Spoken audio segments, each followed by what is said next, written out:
What does it mean to be a man, or indeed a woman, in the 20th century?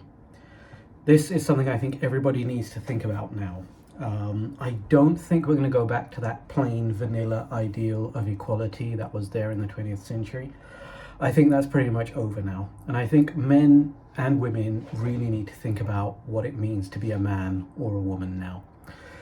And for too long, men have got lazy and relied on the idea of just being the breadwinner, going out and making some money.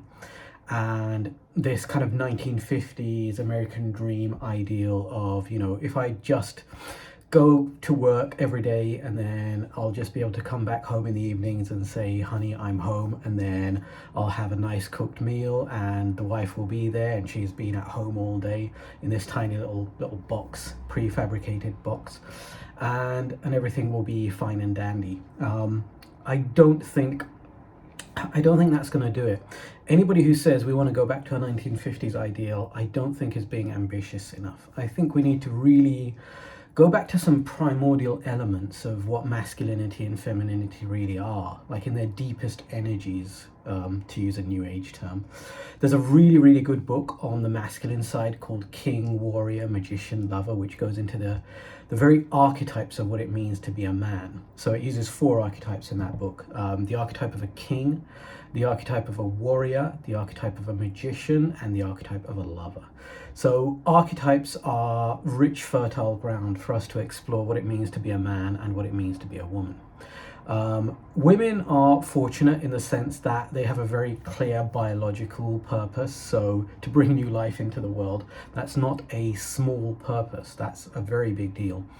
I know now, these days in the 20th century, it was very unfashionable to be proud of being a mum and enjoy being a mum, but it is. I've never seen women more fulfilled than when they're in their role as mothers. Women can go out to work. That was certainly the experiment in the 20th century. Let's see if women can do all the things that men can do. Well, okay, yeah, lots of office jobs, lots of admin, lots of secretarial stuff, but women decided that they didn't want to become firefighters and they didn't really want to join the army, which is fair enough. In a free society, you get to choose. I don't think anybody's going to force women to start doing those things in order to get this kind of 50-50 ideal of equality. I don't see that happening nowadays. So, yeah, what does it mean? What does it mean to be a man? What does it mean to be a woman? Men really need to step up and think bigger than this whole breadwinner thing. This thing about, oh, I'm going to bring the money in and that's good enough, and then I can just be a kind of lazy, fat slob in front of the TV all day. No, I don't think that's going to cut it. So, at the deepest level, what does it mean to be a man? Because we've all seen guys who don't have much money and yet somehow have this thing that women really love. Call it charisma, call it something else. Like there is something. There is a fundamental masculine, what do you even call it? An energy, a masculine identity, a masculine essence, and it has to do with. So this is not the common narrative, but masculinity is fundamentally something spiritual and religious. So a whole number of masculine things that were originally masculine, have now been co-opted and made to look feminine. A classic example is yoga. So yoga was invented in the Indian subcontinent, very much in the context of things like martial arts. It was very much an inward martial art, and it was very much seen as a masculine thing. Women didn't really do it. And then by the time it reached the West, some way, shape or form, it became this thing that women do. Now, there's nothing wrong with doing it. It's really good for you. But this was originally masculine. Fishing. I saw a clip on King of the Hill where the men were all out fishing and just staring into space and how much they loved it. And I thought to myself, we're not going to see any equality in the world of fishing anytime soon. It is going to be mostly men, because it is mostly just sitting there staring into space. And that is something fundamentally that men like doing, that women really hate doing. So I remember that after I saw that clip, I was just talking to a woman, and I said, look, I don't think we're ever going to see equality in the world of fishing. It's always going to be men. And I saw another clip where Rory Sutherland said the sport that has the greatest degree of inequality is course fishing. Because again, it's because men like sitting and just staring into space and zoning out. So I had a student for my maths tutoring, GCSE student, and I said to him, if his brain ever freezes up in the middle of an exam, just stare into space for roughly a minute. You don't need to time it, just, approximate 1 minute, and don't think about anything. Just let your mind go quiet. And I said, let's practice that now. And I got him just to stare at the wall for a minute to reset his brain. And you could see his eyes were just totally glazed over and still, like he could do it without even trying. And I've tried that same thing with my female students, and they do not like it. Their instant reaction is, oh my God, I hated that.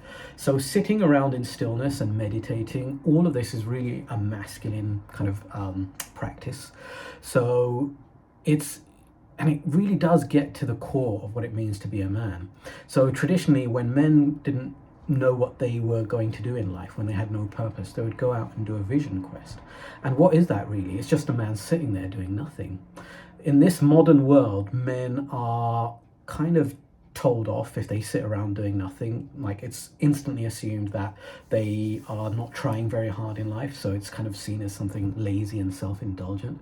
But sitting around and doing nothing is not easy. It's not easy. It's far easier just to turn on the TV and go on your phone. So I think men need to start doing that, start sitting around and doing nothing and then figuring out their purpose. You can't just choose your purpose, it has to come to you. This modern 20th century idea of, oh, life doesn't have a purpose, so you get to choose. Well, what has that led to? It's led to people living hedonistic, meaningless lives, okay? So you need to stop telling people, oh, you get to choose your life purpose. Sorry to break it to you, but you don't. You don't. It's something you discover. It's not something you choose. And men are kind of being forced into it now with the massive levels of unemployment we're seeing. A lot of it is because of automation and the robots taking the jobs, and a lot of it is because of manipulative social engineering, where companies are hiring women instead of men, even though the more competent people in those cases might have been men, but they don't care. They want to hire women. So all of this is forcing men into a situation where men need to figure out something bigger, something over and above. So you may have noticed that I'm not telling men to kind of fight for what they lost, because what they lost wasn't really that good. Jobs and careers are never gonna fulfill you. There always has to be something bigger. You have to have something bigger in life. So that is a big part of it. So if a man has, let's just use this example. Let's say a man is unemployed for whatever reason, and his wife happens to be the breadwinner. At a very basic level, you might say it's over, because how can those two stay together when she's the breadwinner? How can she respect him as a man if he's not making any money and she is? Well, then it gets back to what men were before the 20th century, before the American dream, before communism and factories, right? Men were fundamentally spiritual guides for their wives. This may seem like an oversimplification, and maybe it is, but it's probably the best way to actually get this into your brain so that you can start thinking about it. But this role as a spiritual guide, and then this idea that the men are the kings of the household. Now, I know feminists are going to go crazy if I say something like that, instantly saying things like male dominance is oppressive and everything should be 50-50. Well, if your brain can't go beyond that, then, go and watch something basic, like go and watch the Vox channel or something. Like, my channel is going to be above your head if your mind works like that. So this king energy, this king archetype. So the man can be the king of the household. And what that means is the kind of central organizing energy who oversees everything. So instead of zoning out and staring at the TV, for example, men could spend time in stillness during the day. The more the better, really, in my experience, but at least some time in silence and stillness. If you are a part of any religion, then you've got religious practices where you can, pray and do all that kind of stuff. If you're a Muslim, then you've got more than enough stuff with the 5 daily prayers. They will really anchor that stillness in the day.